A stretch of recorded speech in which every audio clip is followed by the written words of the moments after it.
du boulot.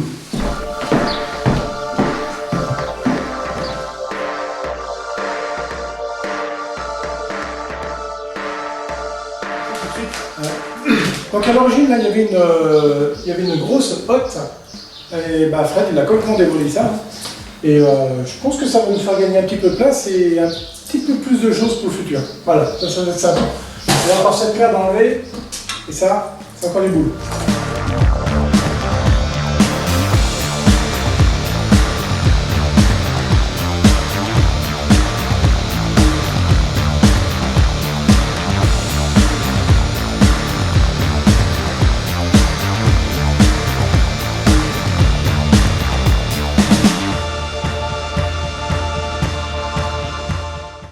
Bon, alors là on explique un petit peu. Le courant électrique, à l'époque, c'était un petit peu archaïque. Alors quand on dit un petit peu archaïque, c'est le mot est faible. Donc l'alimentation électrique qui était faite avec un câble comme ça. Donc c'est un truc qui est vraiment tout pourri. Avec un tissu qui s'effilèche, voilà quoi. C'est-à-dire que les fusibles ça sert absolument à rien. Si ça crame, voilà, c'est tout. Voilà. Donc Fred est en train de se faire chier avec ça pour redonner un petit peu de courant électrique à la maison, mais c'est pas gagné. Ça sent pas mauvais quand même, ça va faire chier.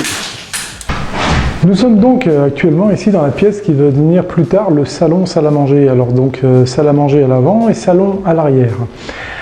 Alors cette pièce-là est un petit peu complexe parce que le sol a été d'abord recouvert, il y avait un parquet qui a été recouvert d'un linoléum. Et avec une cave en dessous qui était très humide et qui a fait remonter l'humidité. Donc je m'attends un petit peu à des catastrophes, enfin, on va voir ce que ça donne. Et donc si c'est abîmé, il va falloir tout refaire.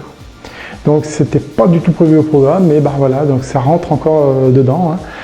Hein. Et si c'est bon, on va essayer de sauver, mais j'ai un doute parce que quand on marche sur le linoléum, ça a tendance un petit peu à bouger, hein, donc on va voir un petit peu. Mais des fois, cette maison peut nous réserver des surprises, parfois bonnes, parfois pas bonnes. Allez, maintenant, retraite du linoléum. C'est parti!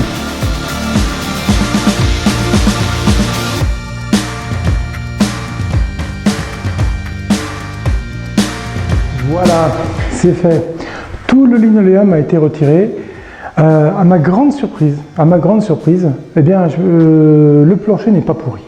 Je m'attendais vraiment à quelque chose de tout pourri, tout détrempé, tout humide et autres. Et en fait, non, le plancher me semble sain. À part une petite latte qui est ici, qui a été visiblement été endommagée il y a très longtemps. Là, peut-être un petit peu lorsqu'on sent que le plancher n'est pas tout à fait droit.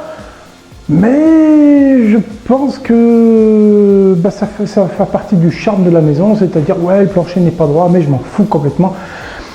Ça fait partie du truc. Alors donc je pense que ce parquet, je vais le conserver. En plus c'est très très bien pour un salon parce que c'est quand même un parquet.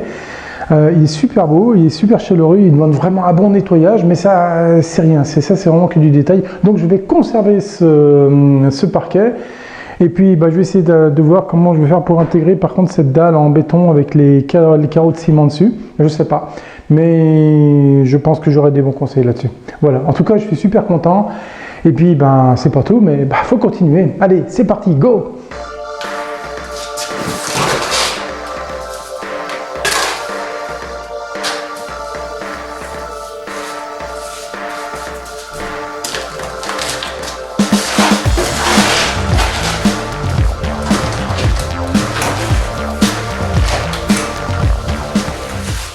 Je ne sais pas si vous vous souvenez de cette cheminée. Cette cheminée, c'était une cheminée qui était très dangereuse. Elle menaçait en effet de s'effondrer sur elle-même et risquait de tomber à n'importe quel moment. Donc avec tout ce que ça engendre comme problème. Hein. Une cheminée qui s'effondre, c'est une catastrophe. Donc on a suivi les conseils de beaucoup de personnes, dont la société ALS, qu'on remerciera jamais assez. Merci la société ALS. Et on a monté simplement un mur en aglo. On a sécurisé un petit peu tous les bords pour éviter que ça s'effondre. On est monté jusqu'au tubage pour sécuriser le tubage. On a fait la périphérie, on a assigné la périphérie de toute la cheminée en elle-même sur le pourtour. On a mis des gros chevrons pour renforcer encore un peu plus cette cheminée. Je pense que là, même si un éléphant voulait sauter à pieds jaunes dessus, il n'arriverait pas à défoncer le travail qu'on a fait. Voilà. Donc tout ça c'est fait, maintenant je vais pouvoir dormir sur mes deux oreilles, d'autant plus que cette partie-là du mur sera plus isolée que ce qu'il y avait avant, puisque maintenant j'ai plus d'épaisseur avec un filet d'air entre les deux. Donc c'est une bonne chose.